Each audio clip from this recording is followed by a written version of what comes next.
কোরআন নাকি একটা ভাওতাবাজি, নাউজুবিল্লাহ মিন যালিক। দর্শক মণ্ডলী, যেই কোরআন নাজিল হয়েছে সেই সুদূর লাউহে মাহফুজ থেকে, বাল হুয়া কুরআনুম মাজিদ ফি লাউহে মাহফুজ। দর্শক মণ্ডলী, আপনারা সকলেই জানেন সেই লৌহে মাহফুজ থেকে আসা কোরআন, যালিকাল কিতাবু লা রাইবা ফীহি হুদাল লিল মুত্তাকিন, যেই কিতাবে নেই কোনো ভুল, সেই কিতাবকে আবার ভাওতাবাজি বলে আখ্যায়িত করেছেন বিএনপির এক নেতা। দর্শক মণ্ডলী, আপনাদেরকে আজকে এমন একটি ভিডিও ফুটেজ দেখাবো যা দেখলে মাথায় রাগ উঠবে আপনারও। যদি আপনি প্রকৃতপক্ষে একজন মুসলমান হয়ে থাকেন, কোরআনকে ভালোবেসে থাকেন, তাহলে অবশ্যই অন্তর কেঁপে উঠবে আপনারও। একজন বিএনপির নেতা কিভাবে তার নেত্রীকে শুধুমাত্র পর্দার বিধান বলার কারণে সে কোরআনকে এভাবে অপমান করতে পারলো। দর্শক মণ্ডলী, বাংলাদেশে থেকে কিভাবে একজন মানুষ এই কথাগুলো বলতে পারে? দর্শক মণ্ডলী, একজন নেতা কিভাবে সম্মানিত একটি বই, আল্লাহ তাআলার কিতাব কোরআনকে এভাবে অপমান করলো, এর জবাব আমরা বাংলাদেশের জনগণ চাই। দর্শক মণ্ডলী, আপনি যদি মুমিন হয়ে থাকেন তাহলে কোরআনের ভালোবাসায় উজ্জীবিত হবে আপনার অন্তর। দর্শক মণ্ডলী, সেই জালিম, সেই ফাসেক, সেই বিএনপির নেতার বিচার আমরা সকলেই চাই। দর্শক মণ্ডলী, বেশি কথা না বলে সেই বিএনপি নেতা কোরআনকে আরো কি কি বলেছে এবং সে জামায়াতে ইসলাম নিয়ে এবং তার নেত্রীকে শুধুমাত্র পর্দা বলার কারণে, পর্দার বিধান বলার কারণে সে কি কি বলেছে, কোরআনকে কিভাবে অপমান করেছে, আসুন ভিডিওটি দেখে আসি। HPTV, surviving in the way of Allah.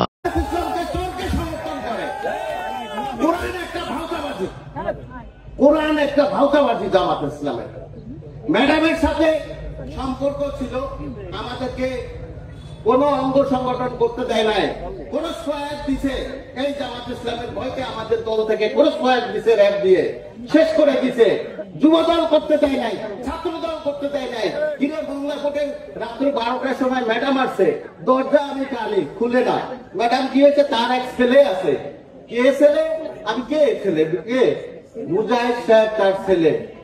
সে আসছে, ম্যাডামের দরজা খুলছে, তারপরে নামছে। দেখেন এত বড় কি করছে তারা, ম্যাডামকে সম্মান দিছে, তারা এইভাবে তারা দখল করে নিছে। স্টেজে যাবেন ওই সময়, ম্যাডামের ওই সময় ভোরবেলা ফজরে নেওয়ার সময় যে দেখবেন যে তারা দখল করে স্টেজ সামনের কাতারে সব দখল করে আছে। বিএনপিদের কোনো পাত্তা ছিল না। আর তারা এখন কয় মহিলাদের নেতৃত্ব কি না যায়, না যায়। দর্শক মণ্ডলী, এই যে বক্তব্যটা দিয়েছে মুশরিক, তার পরিচয়টা আমি আপনাদেরকে দিচ্ছি। তার পরিচয়টা হলো, যে বক্তব্য দিয়েছে তার পরিচয় হচ্ছে মোংলা পৌর বিএনপি আহ্বায়ক ও সাবেক পৌর মেয়র মোহাম্মদ জুলফিকার আলী। একজন নাস্তিক হিসাবে এখন আখ্যায়িত করছে, কারণ তিনি যেভাবে মুশরিক হিসাবে আখ্যায়িত করছে, কারণ তিনি যেভাবে কোরআনকে অপমান করেছেন। তার আবার কালেমা পড়া দরকার, তার জনগণের কাছে মাফ চেতে হবে।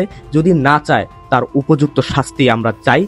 শ্রেষ্ঠ রাসূলের উপর, রাসূল সাল্লাল্লাহু আলাইহি সাল্লামের উপর যে শ্রেষ্ঠ কিতাবটি নাজিল হয়েছে তাই হচ্ছে কোরআন।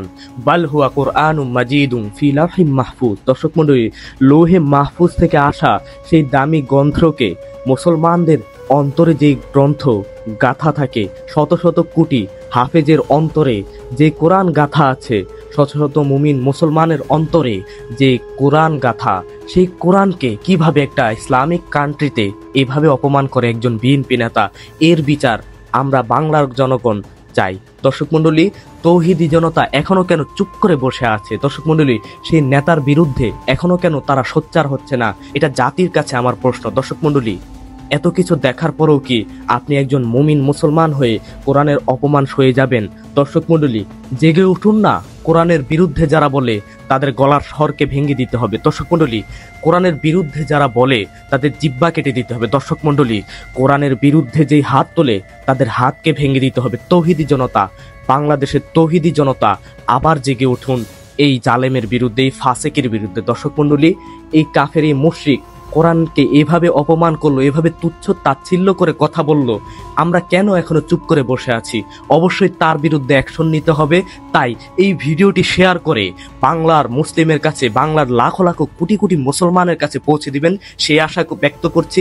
দর্শক মণ্ডলী, বেশি কিছু বলার নাই, কারণ একজন মুমিন হিসেবে আমারও অন্তরে লেগেছে কথাগুলো, হৃদয় কম্পন দিয়ে উঠেছে আমারও। দর্শক মণ্ডলী, জানি না আপনার কি অবস্থা হয়েছে। আপনি যদি একজন খাঁটি ইমানদার ব্যক্তি হয়ে থাকেন অবশ্যই এই ঘটনাটি দেখে আপনারও মন কেঁদেছে, আপনার মনে তার বিরুদ্ধে একটু হলো সোচ্চার হওয়ার উদ্ভাব জাগ্রত হয়েছে দর্শক মণ্ডলী। তাই এই ভিডিওটি শেয়ার করে লাখো কোটি মুসলমানদেরকে দেখার সুযোগ করে দিন এবং তার বিরুদ্ধে বজ্রকণ্ঠে আওয়াজ তোলার জন্য সবাইকে উদ্বুদ্ধ করবেন দর্শক মণ্ডলী। আমি এবং বাংলার যত মুমিন মুসলমান আছে, সারা দুনিয়ার বিশ্ব দরবারে যত মুমিন মুসলমান আছে, কোরআনের বিরুদ্ধে কথা বলার বিচার আমি চাই, আপনারাও চান। তাই এই ভিডিওটি শেয়ার করে সবাইকে দেখার সুযোগ করে দিবেন। বারবার এক কথা বলতেছি, মাফ করবেন, কিন্তু আমি আর বসে থাকতে পারলাম না এর কাহিনী দেখে দর্শক মণ্ডলী। একটি দলের জন্য কিভাবে মানুষ পারে এতগুলো লাখ লাখ কোটি কোটি মুসলমানের অন্তরে আঘাত করতে দর্শক মণ্ডলী, তার অন্তরকে একবারও কেঁপে উঠলো না দর্শক মণ্ডলী। এর বিচার কিন্তু আমরা অবশ্যই চাই, কোনোভাবেই চুপ থাকা যাবে না। তাই এটি শেয়ার করে যত পারেন ছড়িয়ে দিতে হবে, কারণ এরকম যদি আমরা চুপ থাকি তাহলে কিন্তু আজকে একজন বলেছে, কালকে আবার আরেকজন বলবে, আগামীকাল আবার আরেকজন বলবে কোরআনের বিরুদ্ধে। তাই চুপ থাকা যাবে না। ভিডিওটি শেয়ার করে সবাইকে দেখার সুযোগ করে দিবেন।